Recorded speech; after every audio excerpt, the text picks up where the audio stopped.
Some in the federal government have started discussing a second economic impact payment, even as U.S. residents are still receiving their first 2020 stimulus checks. The IRS hasn't finished making stimulus payments of up to $1,200 per person to millions of Americans, but already some are wondering if those checks will do enough, or if there's a possibility of a second coronavirus relief bill. Democrats in the House of Representatives unveiled their proposal for a new stimulus package that calls for a second round of $1,200 stimulus checks. The legislation, dubbed the HEROES Act, includes another round of more substantial economic impact payments. That second round of checks would be $1,200 per family member and up to $6,000 per household. On the other hand, White House explores $5,000 coronavirus stimulus check in exchange for delayed Social Security benefits. As more than 30 million of U.S. citizens currently out of work look to manage their financial outgoings with the much-needed stimulus payment, the Republicans are considering another proposal seriously to support the U.S. families in need with the new $5,000 voluntary loan upon request.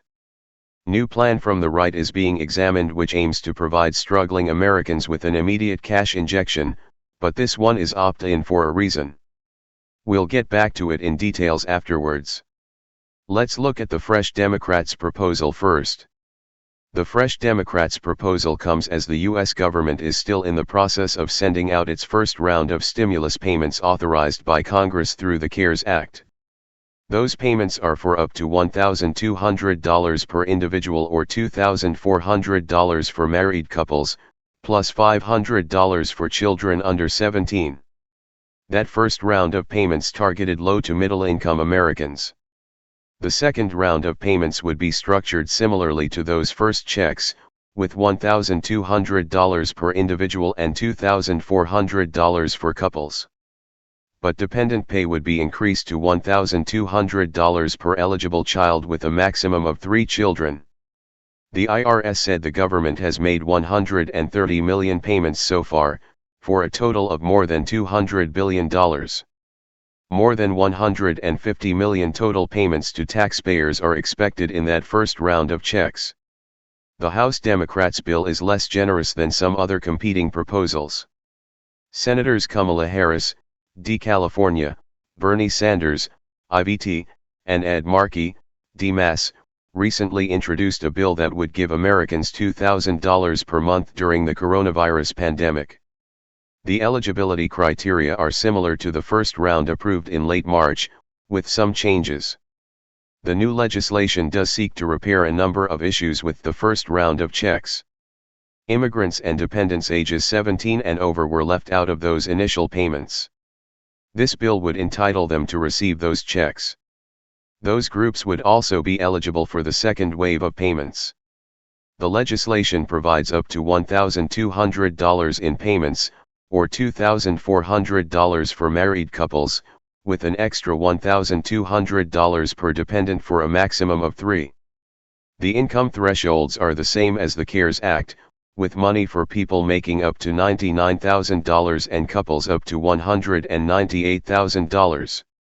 The amount starts to reduce from $1,200 after $75,000 and $150,000, respectively, according to the text. They fixed the first 2 holes, which is good, said Chuck Marr, Director of Federal Tax Policy at the Center on Budget and Policy Priorities. In addition, the proposal makes it clear that payments must be delivered automatically to individuals receiving government benefits, including Social Security, Supplemental Security income and veterans. The first round of legislation did not specifically include that language, and automatic payments to those beneficiaries was added retroactively. The second round is more generous, and for the most part it's simpler, Marr said. The timing of how quickly additional money could get into Americans' hands will depend on how long political negotiations take, as well as how long it takes the IRS to deploy the money, according to Marr. The good news is that a second round of payments could be easier for the IRS to get out now that they know where to deposit the money, Marr said. House Speaker Nancy Pelosi said Tuesday that for many Americans the new direct payments are necessary for their survival, and also serve as stimulus to the economy. Like the CARES Act, the payments would be based on 2019 tax returns. For those who haven't filed yet, they would be based on 2018 returns. Seniors who are on Social Security would also get benefits based on information on file, and other non-filers would be able to apply for a payment. The $3 trillion legislation would also include funding for extending the $600 per week unemployment benefits in CARES 2 through January, nearly $1 trillion in aid to state and local governments, hazard pay for some essential workers, expanding coronavirus testing, contract tracing and treatment, enhancing tax credits for employers to keep workers on their payroll, providing full COBRA subsidies for those who lost their employer-provided health care coverage, additional money for the U.S. Postal Service, and support to help renters and homeowners make monthly rent, mortgage, and utility payments. The legislation removes the CARES Act's requirement of a Social Security number, meaning that immigrants who file returns with a Taxpayer Identification Number, or TIN, can get money. The provision is part of the 1,815-page proposal in the legislation that's headed for a vote in the Democratic-led House on Friday. But its prospects in the Republican-run Senate are far from certain. Michael Zona, a spokesman for Senate Finance Chairman Chuck Grassley, R. Iowa, called the overall legislation DOA in the Senate, though he didn't comment specifically on the stimulus money.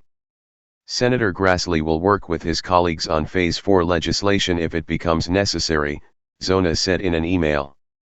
It's too early to say what that legislation might encompass. It would need to address any ongoing problems in an effective manner. A summary from House Democratic Committee leaders said the cash would act as cushioning the economic blow of the coronavirus crisis with a second round of more substantial economic impact payments. The first round of payments provided a lifeline to many people struggling during the pandemic. The new Democratic-led bill comes as the coronavirus continues to ravage the U.S. economy with mass shutdowns that have led to about 33 million Americans out of work and filing for jobless benefits. As millions of U.S. citizens currently out of work look to manage their financial outgoings with the much-needed first stimulus payment, talk has since been around a second bill, one that would see families and businesses kept afloat until the coronavirus crisis is over. The Inland Revenue Services promised to get checks out quickly, beginning with the most vulnerable individuals and families, but as unemployment hits new highs in the country, doubts remain over what the next aid may be. Democrats were disappointed from the start with the $1,200 a month payment initially signed off, and have put forward various proposals, and one that gained much traction would see out-of-work citizens receive $2,000 a month until employment returns to pre-crisis levels. Bipartisan support of this has not yet been secured and time is ticking on.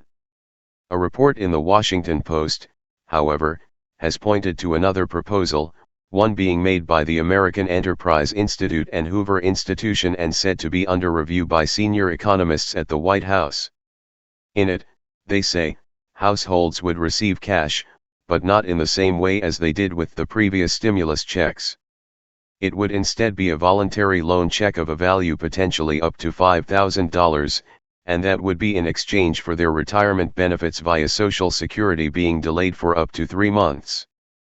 In the piece published in The Hill, Joshua Raw and Andrew Biggs explain that this loan, unlike the stimulus check which does not have to be paid back, would see its balance carried forward at a specified and favorable government interest rate, and this rate would last until they decide to claim their Social Security benefit. The first payments at that point, after the age of 61, expected to be no more than 3 months' worth, would cover the amount, before normal benefits resume thereafter. By electing not to take this advance would mean retirement benefits remain unaltered. The key difference with this proposal is that it would not add to the U.S. national debt. If people need the money, then they would receive it now to get them through the crisis, but, unlike the first round of stimulus checks, the repayment of this is already factored in a few years down the line. The argument put forward by Raw and Biggs emphasizes that the loans would be collateralized with obligations owed by the federal government. Interest rates could be much more favorable than a household or small business might find in the markets today. Another difference to this scheme is that Americans would choose to opt into it rather than an automatic process that sends out financial support to all who are eligible, reducing waste from erroneous issues. Effectively, the message is that if you need the money now and want to wait until retirement to pay it back, then this is for you. If you can find other methods to get through the crisis, then nothing changes. Clearly, the contrasting nature of this proposal will appeal more to the Republicans who do not want to saddle the U.S. economy with further debt. And with $38 trillion already accrued in Social Security benefits by 2019 not yet received by households, this could help to manage the payments.